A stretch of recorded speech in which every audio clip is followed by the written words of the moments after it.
Dear students, good evening. हम लोग आज फिर नई चीज़ों की जानकारी के लिए एकत्रित हुए हैं। मेरे पास दो सवाल आए हैं।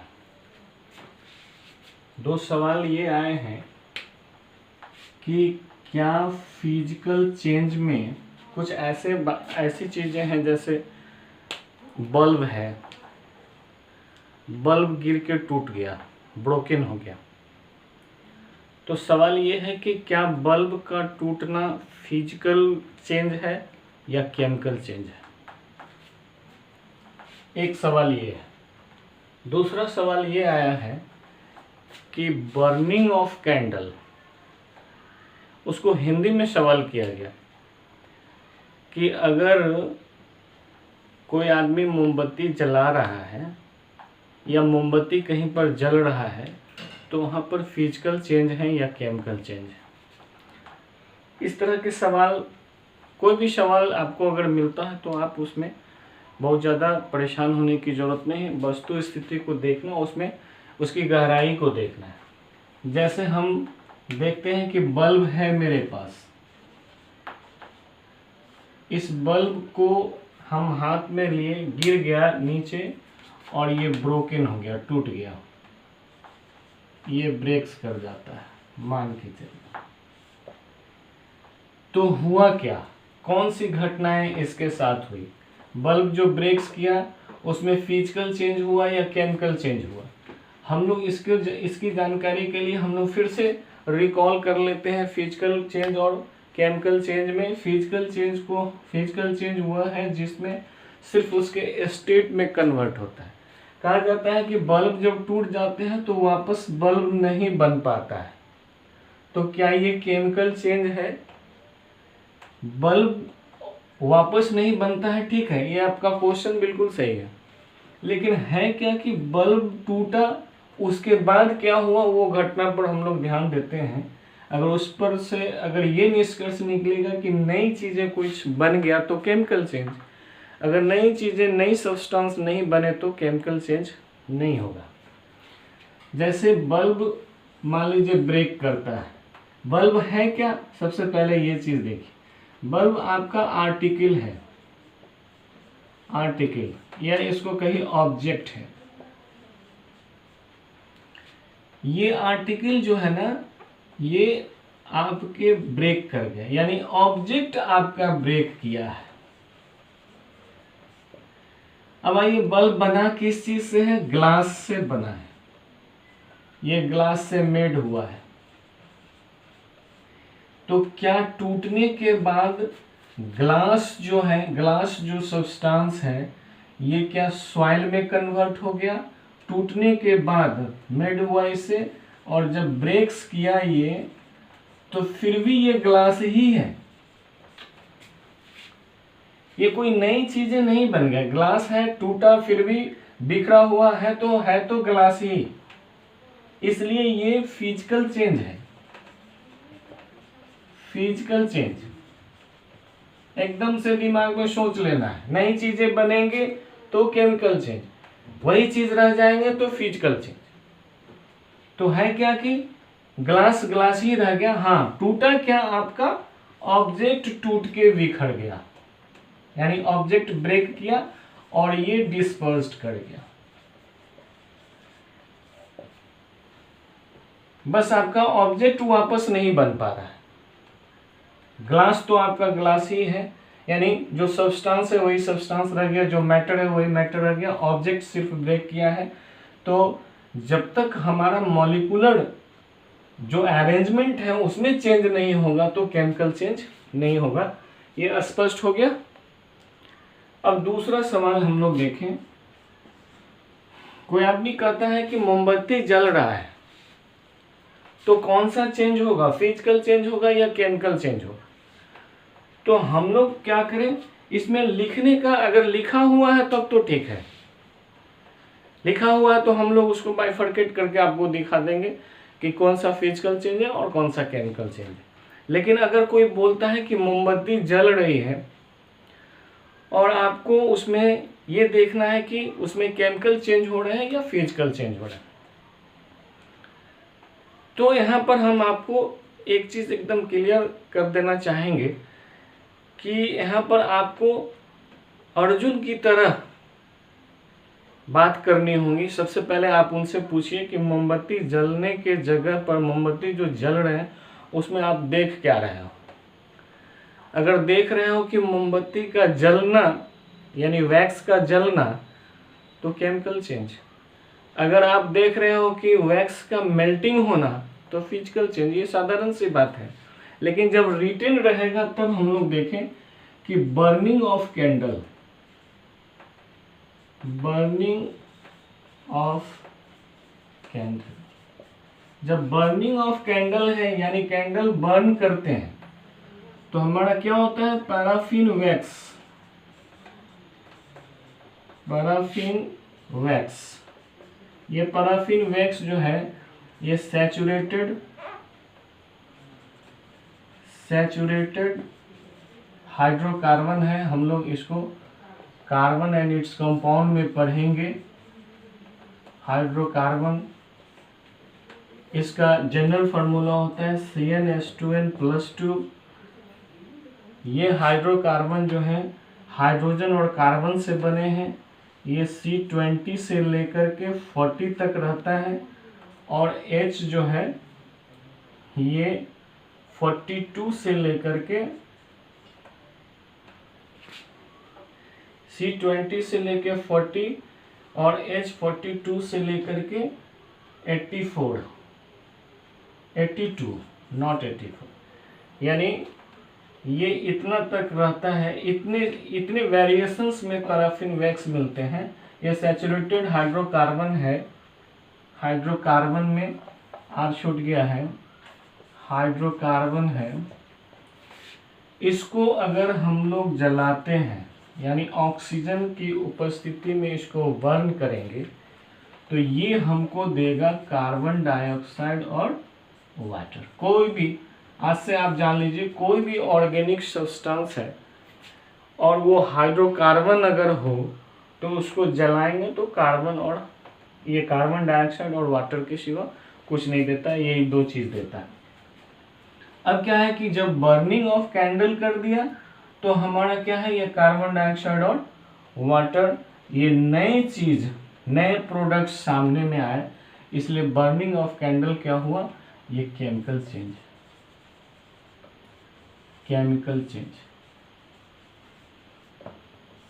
ठीक है। लेकिन यहीं पे अगर लिखा हुआ ये है कि melting of wax, melting of wax, ये दोनों में रिटन में बहुत बड़ा अंतर होता है। बर्निंग मतलब जलना यानी केमिकल चेंज, मेल्टिंग है तो वैक्स अगर मेल्ट करते हैं, अगर पैराफिन वैक्स ही है, मान लीजिए पैराफिन वैक्स ही है, अगर ये मेल्ट करेगा, अगर ये मेल्ट करता है तो क्या मिलेगा, मेल्टेड वैक्स है, ये मेल्टेड वैक्स है। तो इसके कंपोजिशन में कोई अंतर नहीं हुआ। कंपोजिशन जो है, कंपोजिशन जो यहाँ पर है, कंपोजिशन वही कंपोजिशन यहाँ भी है, इसलिए ये केमिकल चेंज ना हो करके ये फिजिकल चेंज है। यानी आपके क्वेश्चन अगर रिटन में है तो आपको देखना है कि मेल्टिंग लिखा है कि बर्निंग लिखा है। नहीं, क्वेश्चन अगर कोई पूछता है तो आपको सिर्फ उसी तरह का जवाब देना है कि आप देख क्या रहे हो कैंडल में। अगर बर्निंग देख रहे हो तो केमिकल प्रॉपर्टी, अगर मेल्टिंग देख रहे हो तो फिजिकल प्रॉपर्टी, यही इसमें है। इसको अगर नोट करना चाहेंगे तो कर लेंगे, क्योंकि ये क्वेश्चन आया था इसलिए हम लोग इसका डिस्क्रिप्शन किए हैं। अब इसके बाद हम लोग आएंगे फिर केमिकल रिएक्शन पर।